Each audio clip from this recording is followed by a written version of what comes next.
Last week, Mayor Michael Bloomberg and Police Commissioner Ray Kelly unveiled a new data collection and analysis system they call the Domain Awareness System. It combines a network of public and private surveillance cameras, automatic license plate readers, 911 calls, and police databases, allowing police to track the movements through time and space of individuals in minute detail. Developed by the NYPD and Microsoft, the Domain Awareness System is being called a crime-fighting tool, but in fact it doesn't track crime or criminals. It tracks everything and everybody.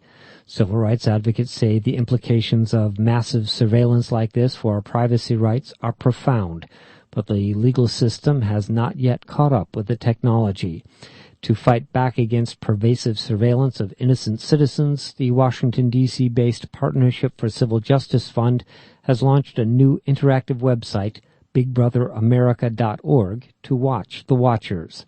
Carl Messinio, legal director of the partnership, says the domain awareness system is much more than a simple crime-fighting database. It's a surveillance grid that is being put up throughout New York City and plans to export it across the country, where feeds are brought in from private corporations and government that will monitor the movement and the activity of all persons, law-abiding persons, without any suspicion that people were engaged in any type of misconduct.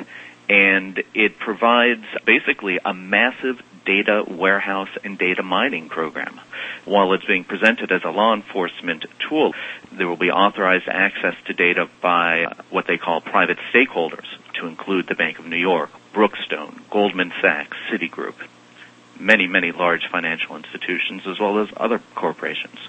Now, this is a feature that has been noted before, that in the surveillance centers of the NYPD, there are actually booths that have plaques for the various corporations on them. What business does business have being part of a police surveillance system? We would say they have no business. I mean, even the government is far exceeding what should be permitted to it in terms of its intrusiveness. This is the modern-day manifestation of the military-industrial complex, and it's intruding upon us in the most intimate and personal ways. And what is happening as a consequence of this is that these businesses, those that are granted access, and certainly the government, are going to be able to have access to all information about our activities, our conduct, our associations. And when that's cross-referenced and aggregated with other digitized transaction information, such as credit card information or cell phone GPS tracking data, with only a few keystrokes, they are able to get a complete profile on what we have done as law-abiding persons.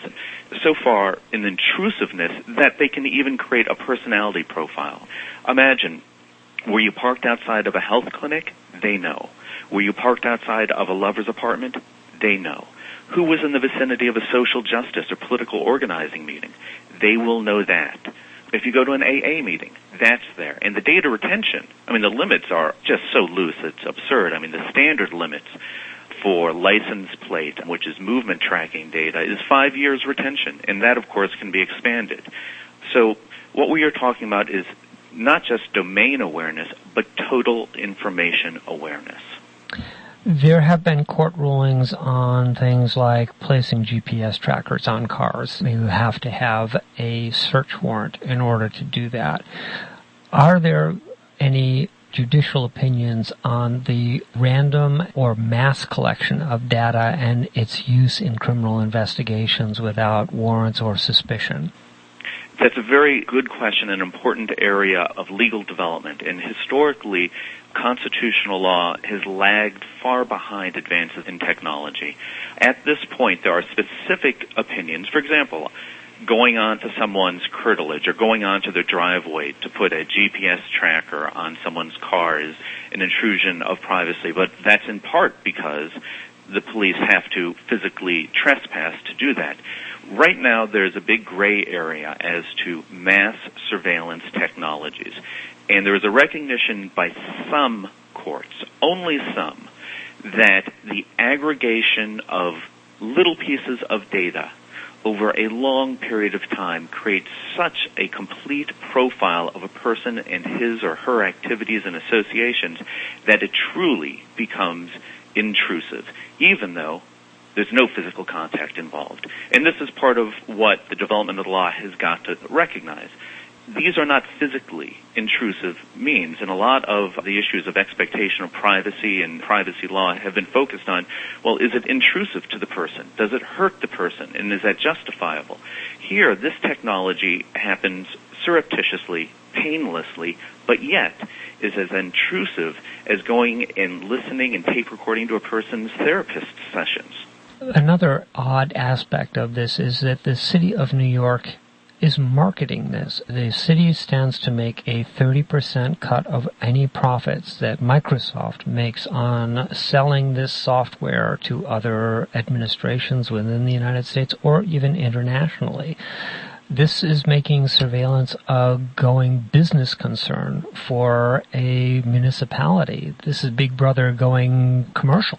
Well, exactly. And by introducing the profit motive, it makes it absolutely clear that there will be a proliferation of this technology unless people intervene and use social activism, law, and legislation to take control of this technology. The profit motivation is to utilize this, to sell it to governments, to sell it to corporations, and to make money off of it. And what's at stake for us is truly our way of life and our political freedom. Technology is always going to advance. Of course, that's a great social value. But how we use and how we restrict technology is a political decision. And right now it's time for us to take charge before the corporations make this a fait accompli. The Partnership for Civil Justice has launched BigBrotherAmerica.org, One Nation Under Surveillance. How does this allow people to participate in fighting back? It provides two functions. One is a clearinghouse function. We are an interactive website where people are able to report and submit to the website for dissemination widely examples of the deployment of these technologies in localities across the country, so that, for example, use of license plate reader technology, people are able to submit through the website to us, and we've got an interactive map that is plotting graphically the proliferation of this technology across the country.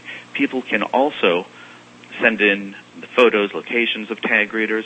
They can download posters for the One Nation Under Surveillance campaign.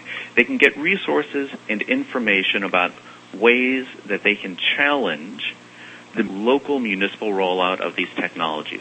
Because the fact is, locally, we have the ability to use our city councils, our state legislatures, as well as the Congress to both demand oversight hearings and also to demand restrictions. That is, simply to say that before mass surveillance technology be implemented, be executed, that there be a privacy impact assessment that is conducted, that there be an informed and public debate about what fields of data are being collected on our everyday activities and who has access and what the restrictions are, and let us determine what is the proper scope.